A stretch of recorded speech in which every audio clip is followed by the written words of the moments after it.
Chapter 11. The Nest of the Missel Thrush. For 2 or 3 minutes he stood looking round him, while Mary watched him, and then he began to walk about softly, evening more lightly than Mary had walked the first time she had found herself inside the four walls. His eyes seemed to be taking in everything, the gray trees with the gray creepers climbing over them and hanging from their branches, the tangle on the walls and among the grass, the evergreen alcoves with the stone seats and tall flower urns standing in them. "I never thought I'd see this place," he said at last, in a whisper. "Did you know about it?" asked Mary. She had spoken aloud and he made a sign to her. "We must talk low," he said, "or someone'll hear us and wonder what's to do in here." "Oh, I forgot," said Mary, feeling frightened, and putting her hand quickly against her mouth. "Did you know about the garden?" she asked, again when she had recovered herself. Dickon nodded.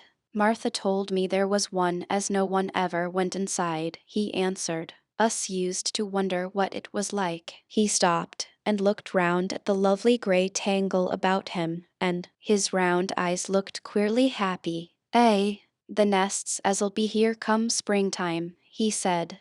"It'd be safest nestin' place in England. No one never comin' near entangles o' trees and roses to build in. I wonder all birds on moor don't build here." Mistress Mary put her hand on his arm again without knowing it. "Will there be roses?" she whispered. "Can you tell? I thought perhaps they were all dead."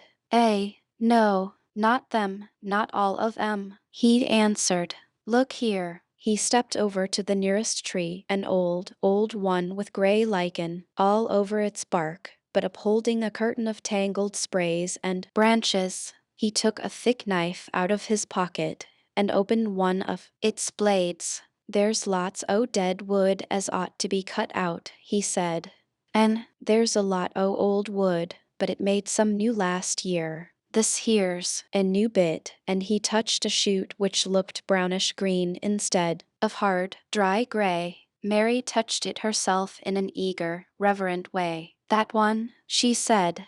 "Is that one quite alive?" "Quite." Dickon curved his wide smiling mouth. "It's as wick as you or me," he said, and Mary remembered that Martha had told her that wick meant alive or lively. "I'm glad it's wick," she cried out in her whisper. "I want them all to be wick. Let us go round the garden and count how many wick ones there are." She quite panted with eagerness, and Dickon was as eager as she was. They went from tree to tree and from bush to bush.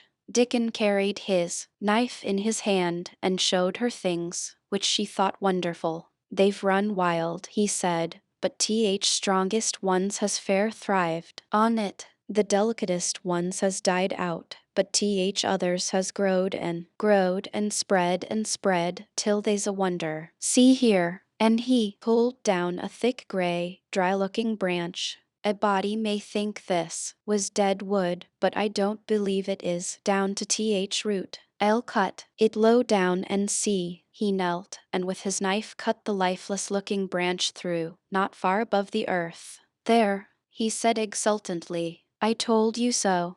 There's green in that wood yet. Look at it."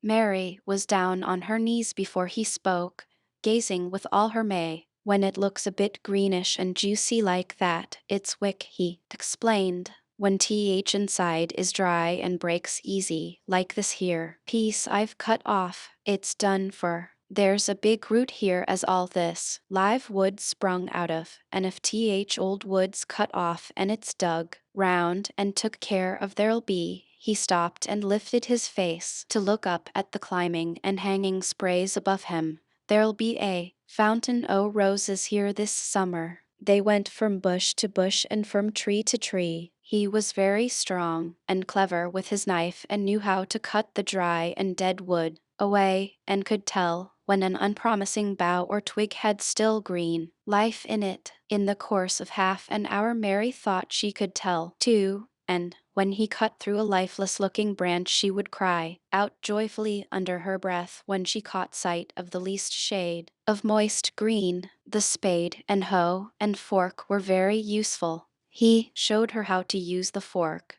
while he dug about roots with the spade and stirred the earth and let the air in. They were working industriously round one of the biggest standard roses, when he caught sight of something which made him utter an exclamation of surprise. "Why," he cried, pointing to the grass a few feet away, "who did that there?" It was one of Mary's own little clearings round the pale green points. "I did it," said Mary. "Why, I thought Thaw didn't know nothin' about gardenin'," he exclaimed. "I don't," she answered, "but they were so little, and the grass was so thick and strong, and they looked as if they had no room to breathe. So I made a place for them. I don't even know what they are." Dickon went and knelt down by them, smiling his wide smile. "Thaw was right," he said.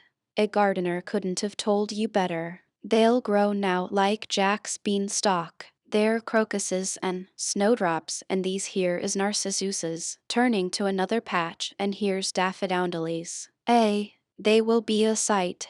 He ran from one clearing to another. "Thaw has done a lot o' work for such a little wench," he said, looking her over. "I'm growing fatter," said Mary, "and I'm growing stronger. I used always to be tired. When I dig I'm not tired at all. I like to smell the earth when it's turned up. It's rare good for you," he said, nodding his head wisely. "There's not as nice as th smell o' good clean earth, except th smell o' fresh growin' things when th rain falls on 'em. I get out on th moor many a day when it's rainin', and I lie under a bush and listen to th soft swish o' drops on th heather, and I just sniff and sniff. My nose and fair quivers like a rabbit's, mother says." "Do you never catch cold?" inquired Mary, gazing at him wonderingly. She had never seen such a funny boy, or such a nice one. "Not me," he said, grinning. "I never catched cold since I was born. I wasn't brought up nesh enough. I've chased about th moor and all, weather's same as th rabbits does. Mother says I've sniffed up too much fresh air for 12 year to ever get to sniffin' with cold. I'm as tough as a whitethorn knobstick." He was working all the time he was talking, and Mary was following him and helping him with her fork or the trowel. "There's a lot of work to do here," he said once, looking about quite exultantly. "Will you come again and help me to do it?" Mary begged. "I'm sure I can help, too. I can dig and pull up weeds and do whatever you tell me. Oh, do come, Dickon. I'll come every day if Thaw wants me, rain or shine," he answered stoutly. "It's the best fun I ever had in my life, shut in here and wakenin' up a garden." "If you will come," said Mary, "if you will help me to make it alive, I don't know what I'll do," she ended helplessly. "What could you do for a boy like that?" "I'll tell you what thou'll do," said Dickon with his happy grin. "Thou'll get fat and thou'll get as hungry as a young fox, and thou'll learn how to talk to th Robin same as I do. We'll have a lot o' fun." He began to walk about, looking up in the trees and at the walls and bushes with a thoughtful expression. "I wouldn't want to make it look like a gardener's garden, all clipped and spick and span, would you?" he said. "It's nicer like this with things runnin' wild and swingin' and catchin' hold of each other." "Don't let us make it tidy," said Mary anxiously. "It wouldn't seem like a secret garden if it was tidy." Dickon stood rubbing his rusty red head with a rather puzzled look. "It's a secret garden sure enough," he said, "but seems like someone besides th Robin must have been in it since it was shut up 10 year ago." "But the door was locked and the key was buried," said Mary. "No one could get in." "That's true," he answered. "It's a queer place. Seems to me as if there'd been a bit o' prunin' done here and there later than 10 year ago." "But how could it have been done?" said Mary. He was examining a branch of a standard rose, and he shook his head. How could it?" he murmured, "with th door locked and th key buried." Mistress Mary always felt that however many years she lived she should never forget that first morning when her garden began to grow. Of course, it did seem to begin to grow for her that morning. When Dickon began to clear places to plant seeds, she remembered what Basil had sung at her when he wanted to tease her. Are there any flowers that look like bells? She inquired. Lilies OTH Valley does, he answered, digging away with the trowel, and there's Canterbury bells and campanulas. Let's plant some, said Mary. There's lilies OTH Valley here. Already, I saw 'em. They'll have growed too close and we'll have to separate 'em, but there's plenty. Other ones takes 2 years to bloom from seed. But I can bring you some bits o' plants from our cottage garden. Why does tha want 'em? Then Mary told him about Basil and his brothers and sisters in India, and of how she had hated them and of their calling her Mistress Mary. Quite contrary. They used to dance round and sing at me. They sang, Mistress Mary, quite contrary, how does your garden grow? With silver bells and cockle shells and marigolds all in a row. I just remembered it, and it made me wonder if there were really flowers like silver bells. She frowned a little and gave her trowel a rather spiteful dig into the earth. I wasn't as contrary as they were, but Dickon laughed.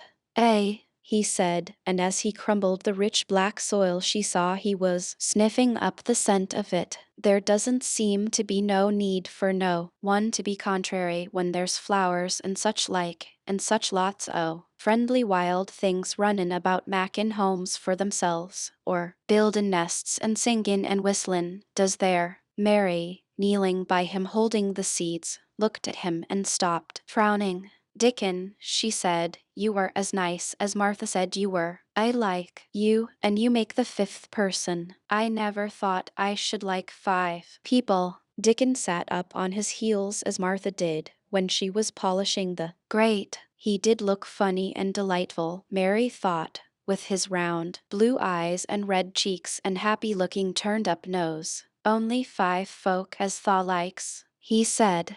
Who is other for? Your mother and Martha. Mary checked them off on her fingers, and the Robin and Ben Weatherstaff.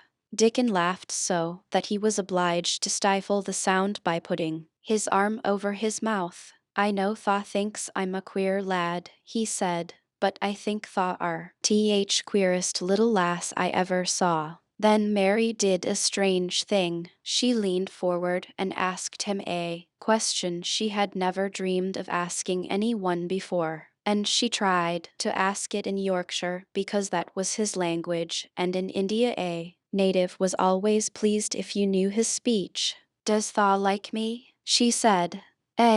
He answered heartily, that I does. I likes you wonderful, and so does Robin. I do believe. That's 2, then, said Mary. That's 2 for me. And then they began to work harder than ever, and more joyfully. Mary was startled and sorry when she heard the big clock in the courtyard strike the hour of her midday dinner. I shall have to go, she said mournfully. And you will have to go, too, won't you? Dickon grinned. My dinner's easy to carry about with me, he said. Mother always lets me put a bit o' somethin' in my pocket. He picked up his coat from the grass and brought out of a pocket a lumpy little bundle tied up in a quite clean, coarse, blue and white handkerchief. It held 2 thick pieces of bread with a slice of something laid between them. It's oftenest not but bread, he said, but I've got a fine slice o' fat bacon with it today. Mary thought it looked a queer dinner, but he seemed ready to enjoy it. Run on and get your victuals, he said. I'll be done with mine first. I'll get some more work done before I start back home. He sat down with his back against a tree. I'll call Robin up, he said, and give him rind o' bacon to peck at. They likes a bit o' fat wonderful. Mary could scarcely bear to leave him. Suddenly it seemed as if he may be a sort of wood fairy who may be gone when she came into the garden again. He seemed too good to be true. She went slowly halfway to the door in the wall, and then she stopped and went back. "Whatever happens, you never would tell," she said. His poppy-colored cheeks were distended with his first big bite of bread and bacon, but he managed to smile encouragingly. "If Thaw was a missile thrush and showed me where your nest was, does Thaw think I'd tell anyone?" "Not me," he said. Chapter 12. May I have a bit of earth? Mary ran so fast that she was rather out of breath when she reached her room. Her hair was ruffled on her forehead, and her cheeks were bright pink. Her dinner was waiting on the table, and Martha was waiting near it. "Thaw's a bit late," she said. "Where has Thaw been?" "I've seen Dickon," said Mary. "I've seen Dickon. I knew he'd come," said Martha exultantly. "How does Thaw like him?" I think he's beautiful," said Mary in a determined voice. Martha looked rather taken aback, but she looked pleased, too. "Well," she said, "he's th best lad as ever was born, but us never thought he was handsome. His nose turns up too much." "I like it to turn up," said Mary. "And his eyes is so round," said Martha, a trifle doubtful. "Though they're a nice color." "I like them round," said Mary. "And they are exactly the color of the sky over the moor." Martha beamed with satisfaction. "Mother says he made 'em that color with always lookin' up at th birds and th clouds. But he has got a big mouth, hasn't he? Now, I love his big mouth," said Mary obstinately. "I wish mine were just like it." Martha chuckled delightedly. "It'd look rare and funny in your bit of a face," she said. "But I knowed it would be that way when Thaw saw him." "How did Thaw like th seeds and th garden tools? How did you know he brought them?" asked Mary. I never thought of him not bringing 'em. He'd be sure to bring 'em if they was in Yorkshire. He's such a trusty lad." Mary was afraid that she may begin to ask difficult questions, but she did not. She was very much interested in the seeds and gardening tools, and there was only one moment when Mary was frightened. This was when she began to ask where the flowers were to be planted. "Who did Thaw ask about it?" she inquired. "I haven't asked anybody yet," said Mary, hesitating. "Well, I wouldn't ask th head gardener. He's too grand. Mr. Roach is." "I've never seen him," said Mary. "I've only seen under gardeners and Ben Weatherstaff." "If I was you, I'd ask Ben Weatherstaff," advised Martha. "He's not half as bad as he looks for all he's so crabbed. Mr. Craven lets him do what he likes because he was here when Mrs. Craven was alive and he used to make her laugh. She liked him. Perhaps he'd find you a corner somewhere out o' the way. If it was out of the way and no one wanted it, no one could mind my having it, could they?" Mary said anxiously. "There wouldn't be no reason," answered Martha. "You wouldn't do no harm." Mary ate her dinner as quickly as she could, and when she rose from the table she was going to run to her room to put on her hat again. But Martha stopped her. "I've got something to tell you," she said. "I thought I'd let you eat your dinner first. Mr. Craven came back this morning, and I think he wants to see you." Mary turned quite pale. "Oh," she said. Why, he didn't want to see me when I came. I heard Pitcher say he didn't." "Well," explained Martha, "Mrs. Medlock says it's because mother. She was walkin' to Thwaite village and she met him. She'd never spoke to him before, but Mrs. Craven had been to our cottage 2 or 3 times. He'd forgot, but mother hadn't, and she made bold to stop him. I don't know what she said to him about you, but she said something as put him in mind to see you before he goes away again tomorrow." "Oh," cried Mary, "is he going away tomorrow? I am so glad." He's goin' for a long time. He mayn't come back till autumn or winter. He's goin' to travel in foreign places. He's always doin' it. Oh, I'm so glad, said Mary thankfully. If he did not come back until winter or evening autumn, there would be time to watch the secret garden come alive. Evening, if he found out then, and took it away from her, she would have had that much at least. When do you think he will want to see? She did not finish the sentence because the door opened and Mrs. Medlock walked in. She had on her best black dress and cap, and her collar was fastened with a large brooch with a picture of a man's face on it. It was a colored photograph of Mr. Medlock, who had died years ago, and she always wore it when she was dressed up. She looked nervous and excited. Your hair's rough, she said quickly. Go and brush it. Martha helped her to slip on her best dress. Mr. Craven sent me to bring her to him. In his study, all the pink left Mary's cheeks. Her heart began to thump and she felt herself changing into a stiff, plain, silent child again. She did not evening answer Mrs. Medlock, but turned and walked into her bedroom, followed by Martha. She said nothing while her dress was changed and her hair brushed, and after she was quite tidy she followed Mrs. Medlock down the corridors in silence. What was there for her to say? She was obliged to go and see Mr. Craven, and he would not like her, and she would not like him. She knew what he would think of her. She was taken to a part of the house she had not been into before. Last Mrs. Medlock knocked at a door, and when someone said, "Come in," they entered the room together. A man was sitting in an armchair before the fire, and Mrs. Medlock spoke to him. "This is Miss Mary, sir," she said. "You can go and leave her here. I will ring for you when I want you to take her away," said Mr. Craven. When she went out and closed the door, Mary could only stand waiting, a plain little thing, twisting her thin hands together. She could see that the man in the chair was not so much a hunchback as a man with high, rather crooked shoulders, and he had black hair streaked with white. He turned his head over his high shoulders and spoke to her. "Come here," he said.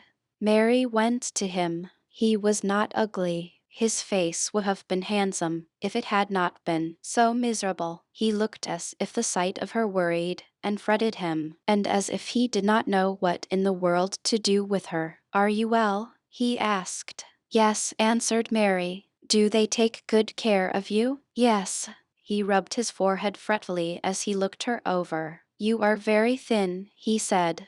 "I am getting fatter," Mary answered in what she knew was her stiffest way. What an unhappy face he had. His black eyes seemed as if they scarcely saw her, as if they were seeing something else, and he could hardly keep his thoughts upon her. "I forgot you," he said.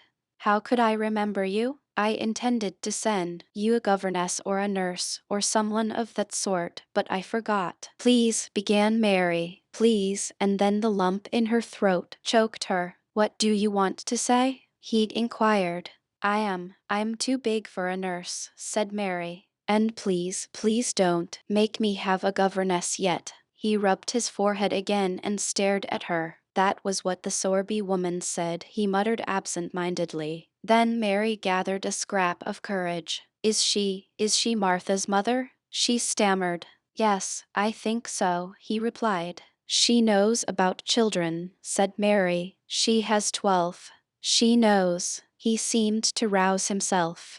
"What do you want to do?" "I want to play out of doors," Mary answered, hoping that her voice did not tremble. "I never liked it in India. It makes me hungry here, and I am getting fatter." He was watching her. "Mrs. Sorby said it would do you good." "Perhaps it will," he said.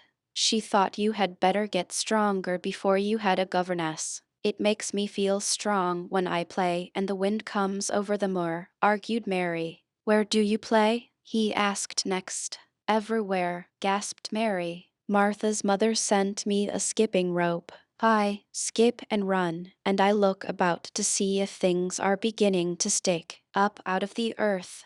I don't do any harm. Don't look so frightened, he said in a worried voice. You could not do any harm. A child like you. You may do what you like. Mary put her hand up to her throat, because she was afraid he may see the excited lump which she felt jump into it. She came a step nearer to him. May I? She said tremulously. Her anxious little face seemed to worry him more than ever. Don't look so frightened, he exclaimed. Of course you may. I am your guardian, though I am a poor one for any child. I cannot give you time or attention. I am too ill and wretched and distracted, but I wish you to be happy and comfortable. I don't know anything about children, but Mrs. Medlock is to see that you have all you need. I sent for you today because Mrs. Sowerby said I ought to see you. Her daughter had talked about you. She thought you needed fresh air and freedom and running about. She knows all about children, Mary said again in spite of herself. She ought to, said Mr. Craven. I thought her rather bold to stop me on the moor,